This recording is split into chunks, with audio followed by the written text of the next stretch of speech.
¿cómo le va? Bienvenido a su programa Pensamiento Analítico, el programa en el cual analizamos los temas de la vida cotidiana con un punto de vista psicoanalítico, intentando ver un poco más allá, cuáles son las razones inconscientes y la psicodinámica de estas cosas que nos suceden a todos. Y esta semana tenemos videos de preguntas del auditorio, preguntas que usted me hace llegar a través de la encuesta que le va poniendo mi productor, en donde usted puede poner la pregunta que usted guste, el caso que usted guste. Yo, a la mejor de mis capacidades, voy a hacer el intento de responderle. Y vamos empezando porque hay algunas preguntas muy interesantes que seguramente se me va a ir de largo, como siempre. Acuérdense, estos videos siempre se me van un poquito largos, así que acompáñeme. Vamos a ver. Vamos a empezar con la pregunta de Gisela, que nos dice: ¿por qué hay jóvenes con mucha capacidad y excelentes estudiantes y al momento de entrar al campo laboral no se desarrollan como se esperaría? Gisela, una pregunta muy interesante. Veo que hay muchas personas que les pareció también muy interesante tu pregunta. Y esto lo podríamos contestar de un montón de formas. Pero primero que nada tendríamos que pensar que no todo lo que se está midiendo en la escuela se puede medir como éxito en lo laboral, ¿no? Por ejemplo, si se fija, hay una cierta estructura, ¿no?, en la manera en la que se nos va educando, que está planificada como desde la época de los picapiedras. No la verdadera época de los picapiedras, no, le estoy diciendo como desde los años 50, los años 60 y realmente mucho antes que esto. Toda la estructura que vemos dentro de la escuela, desde cómo están puestas las aulas, la campana del recreo, los descansos que tenemos, el tiempo que nos lleva, digamos, cuántos años se requieren de estar en la escuela, todas esas cosas. Usted en algún momento se ha preguntado quién lo hizo, ¿no? O sea, o por qué razón está acomodado de esa forma. Y si se fija, es distinto dependiendo del país en el que estemos, pero hay como una cierta similitud, ¿no? De repente hay lugares en donde, por ejemplo, la secundaria y la preparatoria son un mismo curso, no son como si fueran dos espacios distintos de aprendizaje. Hay lugares en donde el kinder no está como tal, ¿no?, sino que se empieza desde la primaria. Hay un montón de cambios, pero lo que le quiero mostrar con esto es que la escuela está construida alrededor de formarnos como obreros. No es una sorpresa, igual y suena fácil, espantoso, ¿no? ¿Cómo que como obreros? Por eso le digo de la época de los picapiedras. ¿Se acuerda seguramente usted de esas caricaturas en donde empezaba y estaba Pedro Picapiedra manejando su dinosaurio y sonaba una campana y se ponía súper contento y hacía yaba yaba du y se iba a su casa? Es exactamente la misma estructura que tenemos en las escuelas y que evidentemente también se pasa al trabajo. Hay ciertos lugares en donde lo que se necesita es que estemos sentados durante 8 horas, ¿no?, que estemos haciendo una tarea repetitiva, que estemos manteniendo nuestra atención, que sepamos seguir instrucciones. Fíjese, todas estas cosas que de repente se hacen en la escuela, por ejemplo, de los honores a la bandera, ¿no? ¿Por qué hacemos ese tipo de cosas, ¿no? Los juramentos a la bandera. Fíjese todo el trasfondo que hay detrás de la estructura de la institución que hay. Cómo le estamos jurando lealtad a un símbolo patrio, ¿no? Cómo estamos cantando el himno nacional, por ejemplo, acá en México, que tiene que ver con poner a la patria primero, y cómo nosotros somos soldados de nuestro país. Es un espacio de indoctrinamiento durísimo, ¿no? Y no es un misterio. La cosa es que por lo general no nos ponemos a analizarlo tan a profundidad. Y si no es en el sentido de la patria, es en el sentido de la fe, ¿no? Porque entonces empezamos las clases con un Padre Nuestro y estamos leyendo y gracias a Dios por tal. Y si se fija, es un espacio para indoctrinarnos. Entonces, todas esas cosas que se van haciendo en la escuela tienen como fin que nosotros, saliendo de ahí, podamos estar en una oficina o podamos estar en una maquila. Esa es así como en gran parte la idea, ¿no? Entonces, si se fija, hay muchas personas que justamente se van añadiendo bastante bien a este tipo de estructura, ¿no? ¿Por qué? Porque se nos pide que seamos obedientes, ¿no? Se nos pide que hagamos tareas y las entreguemos. Se nos piden todas estas cosas, por ejemplo, mantener una jerarquía, ¿no? De hablarle a la maestra de mí, de hablarle al maestro de maestro. Todas estas cosas pueden hacer que haya ciertos niños, ciertos individuos que brillan en la escuela, ¿no? ¿Por qué? Porque, bueno, los niños están intentando complacer de todas formas al maestro, ¿no? Haciendo la tarea con todos los coloritos del mundo, entregando cada cosa, tomando dictado de cada palabra, estudiando para tener las mejores notas y aparecer en el cuadro. Pero si se fija, todo esto tiene que ver con una motivación alrededor de la escuela, no necesariamente de algo que tenga que ver con el campo laboral. Si después de eso lo trasladamos, nos vamos a dar cuenta de que hay lugares en donde ese tipo de comportamiento, bueno, pues nos va a llevar hasta lejísimos, ¿no? Lejísimos a dar vueltas en el mismo departamento toda nuestra vida, pues, pero si se fija es lo mismo. Hay un cuadro del el empleado del mes, ¿no? El que se lleva el bono. Tenemos bonos por puntualidad, casi por aseo nos dan el bono, ¿no? Por cumplir metas. Es lo mismo. Pero aquí es en donde está el asunto. No es exactamente lo mismo, ¿no? Se está intentando hacer esto. Se está intentando acomodar de esa manera. Pero si se fijan, no todos los trabajos nos van a llevar a donde mismo, no todos los trabajos nos exigen ese tipo de competencias, ¿no? O de capacidades o de aptitudes, ¿no? Hay personas, por ejemplo, que se quieren dedicar a algo que no cuadra en esa estructura que se nos ha enseñado y pues estamos destinados al fracaso porque no tenemos ni idea de cómo hacerlo. Por lo tanto, pasamos todo ese tiempo aprendiendo cosas que no vamos a necesitar. Si después de eso nos ponemos a pensar en todo lo que se nos enseña en la escuela, ¿qué tantas de esas cosas vamos a aplicar en el mundo profesional? Esto es algo que a muchas personas les molesta, ¿no? Es que ¿por qué me enseñaron trigonometría? ¿No? ¿O por qué me enseñaron las capitales y todas esas cosas? Yo en mi vida he necesitado esa información. No, hay ciertas partes de la escuela que están bastante bien estructuradas, en donde lo que se nos está enseñando es a pensar. O sea, realmente no es el interés de nadie en la escuela que usted en su adultez se acuerde cómo hacer los cálculos de trigonometría. No, ni siquiera los ingenieros ya a estas alturas lo hacen, ¿no? Hay herramientas para hacer eso. El asunto es cómo nosotros aprendemos a pensar ciertas cosas y cómo podemos, digamos, empezar a manejar conceptos abstractos, números que no existen, ¿no? O ideas que no existen con la filosofía, ¿no? Que nosotros tenemos que construir, de cosas como, por ejemplo, la libertad. ¿Qué es la libertad? Si no es un concepto, es una abstracción de algo, ¿no? Todas esas cosas se necesitan aprender para que nosotros vayamos ejercitándonos para hacer tareas más complejas, ¿no? Pero acá también, como le digo, lo podríamos explicar de un montón de formas, porque pensamos que eso es lo único que es necesario, por ejemplo, para tener una vida satisfactoria, ¿no? Para tener éxito en todo esto. Y nos vamos a dar cuenta de que la motivación cambia, de que, por ejemplo, también está la cuestión emocional en los niños, que en la escuela un niño se puede sentir súper motivado porque va a salir en este lugar, va a estar en honores a la bandera, va a ser el centro de la atención, pero luego sale uno al trabajo y se da cuenta de que pues, somos un número más, ¿no? En un millar de personas en cubículos. Y la motivación se pierde. ¿Por qué? Porque ya no soy la estrella y porque ya no soy la persona que va a estar siempre hasta adelante, ¿no? O sea, pues mi trabajo se pierde en la multitud de las personas que estamos aquí haciendo lo mismo todos los días por el resto de nuestra vida. Entonces, ahí nos vamos a dar cuenta que las personas empiezan a caer en este conflicto, ¿no? Empiezan a caer en crisis justamente porque se pierde ese espacio, se pierde esa como ese momento de brillar, ese centro de atención, y eso nos va a descolocar, ¿no? Y va a hacer que las personas empiecen a tener un mal desempeño. Pueden ocurrir un montón de cosas, pero esto se lo digo para que nos vayamos dando una idea de cómo hay capacidades que son muy distintas de lo que se nos enseña en la escuela, de lo que se requiere en el mundo fuera de la escuela para tener éxito, ¿no? Hay muchas que nos pueden ir acompañando. La disciplina es una de ellas, ¿no? Que nosotros tengamos la capacidad de sentarnos a hacer algo, que nos pongamos a hacer una tarea. Fíjese, esto es una cosa que como que se va despreciando y que también nos vamos a dar cuenta de que hay como propuestas de educación muy distintas, ¿no? En donde a los niños se les deja libres, así como los borregos pastando, y la verdad es que tampoco es lo mejor, ¿no? Porque le digo, que nosotros nos podamos sentar a hacer una tarea, ya al día de hoy pareciera como que es una cosa, como un superpoder, ¿no? O sea, que nos sentemos 1, 2, 3 horas enfocados a hacer algo.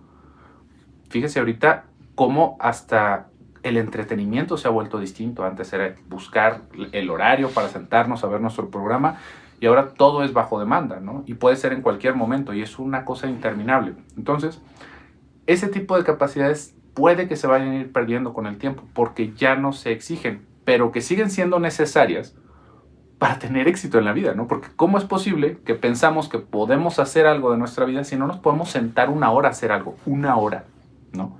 Sin estarnos distrayendo del teléfono, o sin estar buscando una emoción, o sin sentir que estamos muertos por dentro porque este trabajo no me está dando como esa estimulación constante, ¿no? No funciona así, ¿no? Nos tenemos que acostumbrar a hacer ciertas tareas repetitivas porque, pues, en la vida así pasa, ¿no? Hay ciertas cosas que son así, de una u otra manera las tenemos que afrontar. Entonces, ahí hay que pensar en eso. No porque veamos ese tipo de rasgos en los niños, podríamos pensar que es algo positivo. Y si todavía nos fuéramos un poco más a profundidad, que yo creo que eso lo vamos a ver en algún otro video, pero estar privilegiando tanto la obediencia, ¿no?, dentro de la institución como uno de los valores máximos, no nos va a traer un buen resultado para personas menos neuróticas, ¿no? Podríamos decir. Pero vamos a ver, ¿qué otras preguntas tenemos? Nos está diciendo Cami: ¿por qué siempre complejizo todo innecesariamente? Siempre pienso que todo va a ser más difícil de lo que en la práctica termina siendo. Esta es una pregunta muy interesante, Cami, y por alrededor de todo esto que estábamos hablando de la escuela también, ¿no? ¿Por qué lo acabo complejizando? Yo me lo imagino que va a ser más difícil y no va a ser tan difícil. También nos vamos a encontrar aquí con el contrario, ¿no? Que pensamos que todo va a ser súper fácil y cuando lo hacemos es muchísimo más difícil de lo que pensamos. Pero a ti te pasa al revés, ¿no? A ti te pasa que piensas que va a ser muy complejo, ¿no? Podríamos pensar hasta una tarea muy cortita, de repente ir a la tienda, cómo esto nos empieza a agobiar, ¿no? Ay, necesito ir a la tienda, o tengo hambre, ¿no? O no hay nada para comer al rato, ¿no? O simplemente ya no hay agua, ¿no? O no hay algún víver, algún insumo, ¿no?, de la casa. Decimos, tengo que ir a la tienda. Y nos empezamos a agobiar. ¿Por qué? Porque decimos, me voy a tener que poner zapatos, pero ¿qué zapatos me voy a poner? Porque estos zapatos me incomodan, ¿no? Y después de eso voy a tener que salir. ¡Qué bárbaro! ¿Estará pegando el sol o no estará pegando el sol? ¿Será necesario que me ponga protector solar? ¿Podré salir con una sombrilla, tal vez con una gorra? ¡Ay, no! ¡Qué flojera! No. Y aparte tendría que ir y hablar con la persona, y la persona no, ya el otro día me hizo una mala cara. Y esto me parece que es lo que dices, que se acaba complejizando en tu cabeza. ¿Qué es lo que estamos haciendo ahí? No es que estemos haciendo las cosas más difíciles, ¿no?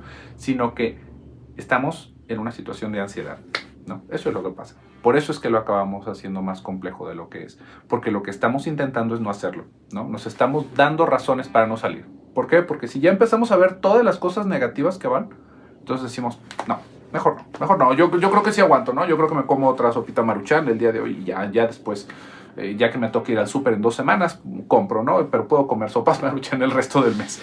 Entonces, fíjese qué es lo que está pasando ahí, ¿no? Podemos tener una situación de ansiedad tanto en el salir como en todo lo que gira alrededor de sostenernos a nosotros mismos, ¿no? También podríamos tener otro ejemplo en donde estamos haciendo las cosas más complejas, una vez más, con tal de no hacerlo, ¿no? Por ejemplo, debería de cambiarme de trabajo, ¿no? Porque aquí ya siento que ya no voy ni para adelante ni para atrás, ¿no? Ya me siento estancado, ya tengo mucho tiempo, no hay más posibilidades de crecer en esta empresa, ¿no? Siento que el dinero que estoy recibiendo ya no me es suficiente, entonces debería de buscar otro trabajo, ¿no? Eso está así como la conclusión lógica.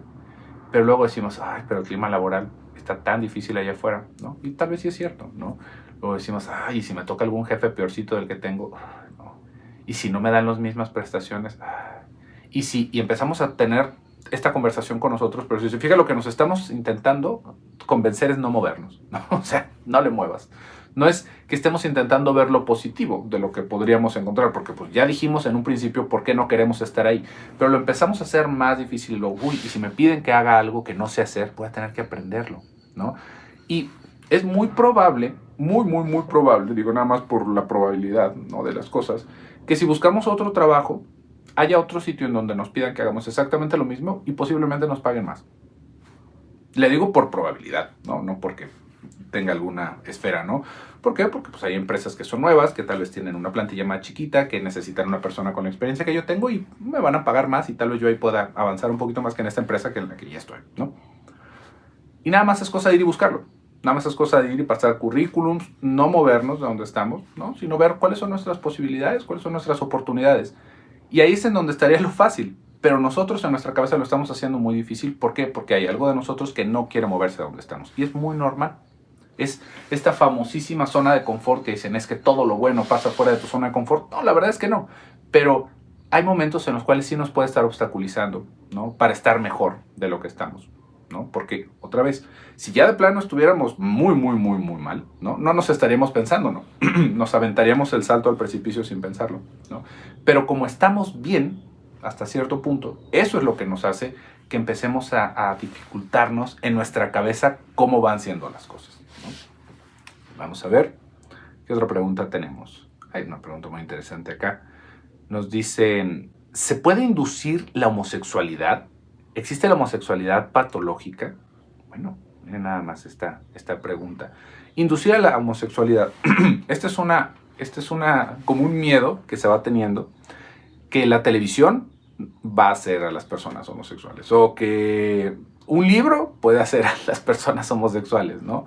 O la música puede hacer a las personas homosexuales. Y fíjese que siempre va siendo alguna preocupación como de una postura más conservadora. Antes se llegó a pensar que la música de rock enloquecía a las personas, ¿no? Eso es todavía peor. O que nos iba a hacer satánicos a las personas que les gustaba la música rock, ¿no? Porque tenía mensajes subliminales y que nos iba a lavar el cerebro. Pues la verdad es que no funciona así. Imagínense, si se pudieran hacer esos mensajes subliminales y lo demás, pues, ¿por qué no? ¿Por qué no lo haríamos para estar súper contentos todos y ser súper trabajadores y no tener conflictos en nuestra vida? Porque lo estaríamos buscando como para hacernos satánicos, ¿no? Pero la cosa es que no funciona así.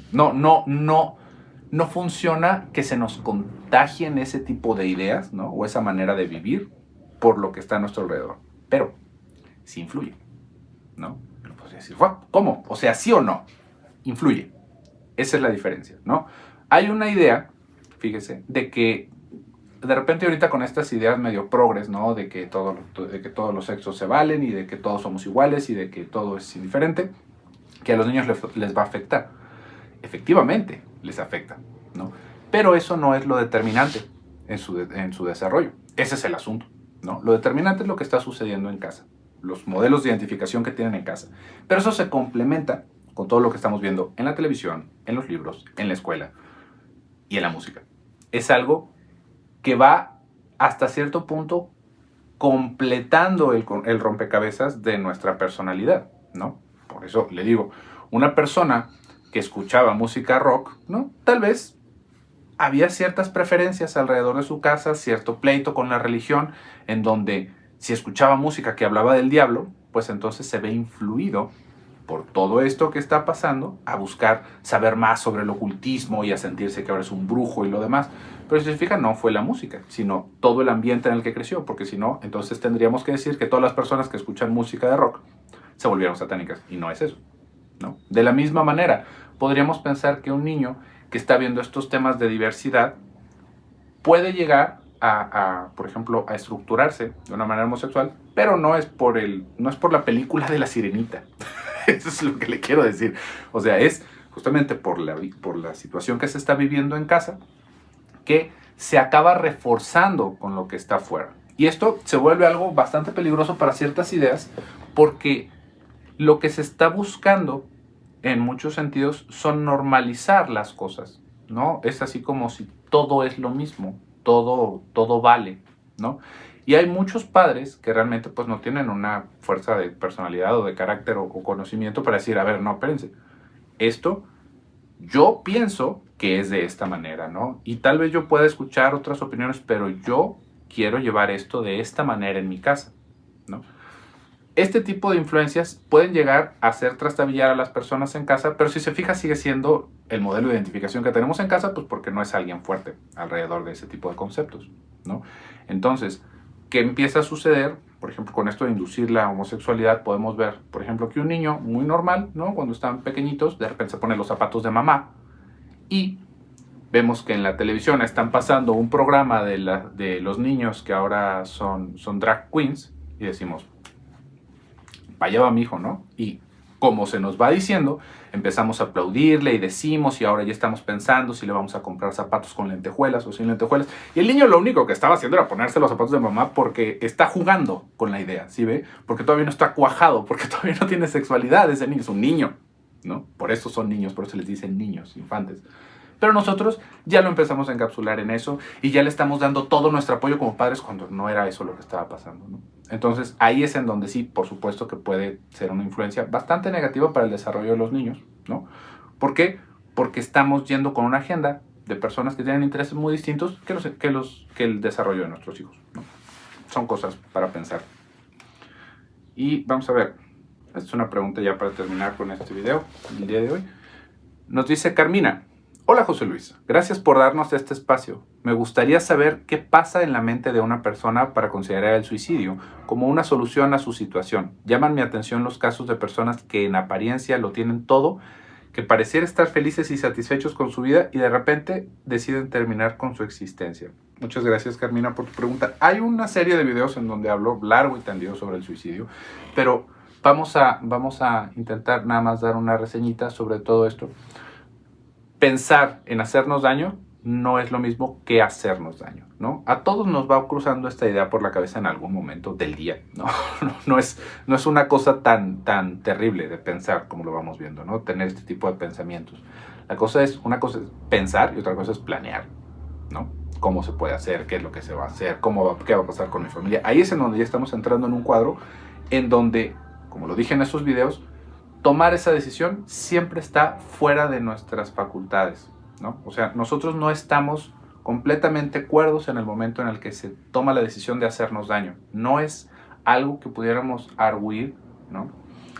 En donde es una decisión, ¿no? Sino que es un momento de crisis, en donde, como lo podemos decir, es como, imagínese que se está incendiando un edificio y las personas empiezan a brincar por las ventanas, ¿no? Y decimos, ¿tenían opción? No. Y así es como lo vivieron esas personas, ¿no? Es como empujarse. Lo único que quieren es, pues, no quemarse, ¿no? Digo, quedó medio morboso el ejemplo, pero es justamente lo mismo. Si se fija, lo que se está intentando es detener el dolor de algo, no quitarnos la vida, ¿no? Y no se ve ninguna otra alternativa justamente porque estamos sumidos en una situación de depresión y de ansiedad. Y por lo tanto, se va hacia ese lado. Por eso se intenta hacer daño a uno mismo.